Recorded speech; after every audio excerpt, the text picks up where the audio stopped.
Leçon de l'école du sabbat, jeudi 21 septembre 2023. Pratiquer la prière sur le champ de bataille. Pratiquer la prière sur le champ de bataille. En concluant son exhortation au combat, Paul exhorte les croyants en tant que soldats à prendre part à une prière cruciale et continue pour tous les saints, Ephésiens 6, verset 18, et pour lui-même en tant qu'ambassadeur emprisonné, Ephésiens 6, verset 19 et 20. Cet appel à la prière peut être considéré comme une extension de l'imagerie militaire, puisque l'appel à Dieu ou au Dieu dans la prière était une pratique courante sur les anciens champs de bataille. Pour citer un exemple biblique, suite à l'exhortation au combat de Jacaziel, Josaphat s'inclina le visage contre terre et tout Juda et les habitants de Jérusalem tombèrent devant l'Éternel pour se prosterner en sa présence. 2 Chroniques 20, le verset 18. Bien que la prière ne soit pas une septième pièce de l'armure, elle fait partie intégrante de l'exhortation au combat et de la métaphore militaire de Paul. Dans la première des deux demandes de prière, Paul demande au destinataire de prendre part à une prière fervente, urgente et persévérante pour tous les saints. Ephésiens 6, le verset 18. Si l'Église veut réussir dans son combat contre les puissances du mal, elle devra pratiquer la dépendance à Dieu par la prière inspirée par l'Esprit. La deuxième requête de prière concerne Paul lui-même. Priez pour moi, Ephésiens 6, le verset 19. Il demande de prier pour que Dieu lui accorde le bon message afin qu'il me soit donné au bon moment, quand j'ouvre la bouche, de la bonne manière, de faire connaître hardiment et librement et afin d'aborder un thème très important, le mystère de l'Évangile. Ephésiens 6, verset 19.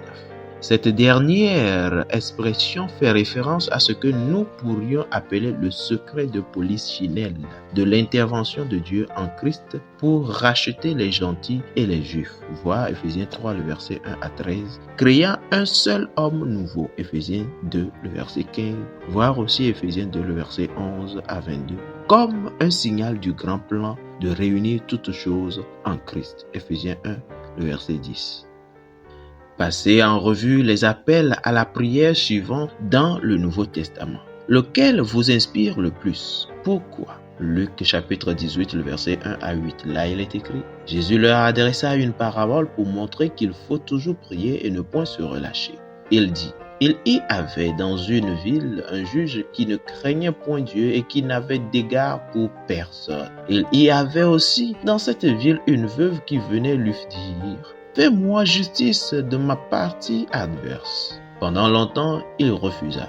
Mais ensuite, il dit en lui-même: Quoique je ne craigne point Dieu et que je n'ai d'égard pour personne, néanmoins, parce que cette veuve m'importune, je lui ferai justice afin qu'elle ne vienne pas sans cesse me rompre la tête. Le Seigneur ajouta: Entendez ce que dit le juge inique. Et Dieu ne fera-t-il pas justice à ses élus qui crient à lui jour et nuit, et tardera-t-il à leur égard?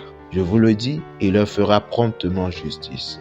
Mais quand le Fils de l'homme viendra, trouvera-t-il la foi sur la terre? Philippiens 4, le verset 6.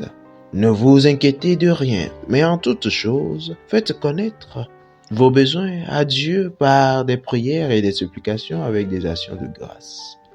Colossiens 4, le verset 2. Persévérez dans la prière, veillez-y avec action de grâce. Amen. 1 Thessaloniciens 5, le verset 16 à 18. Soyez toujours joyeux, priez sans cesse, rendez grâce en toutes choses, car c'est à votre égard la volonté de Dieu en Jésus-Christ. Amen.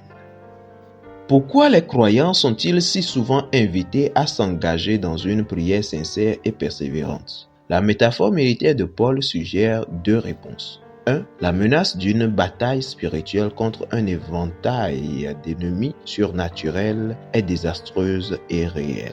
2. Les promesses de force spirituelle et de victoire de Dieu sont illustrées par l'imagerie militaire de Paul. Ephésiens 6, le verset 10 à 17. La prière sincère et persévérante nous donne l'occasion d'écouter attentivement ces promesses, de les célébrer et de remercier Dieu pour les ressources de sa grâce.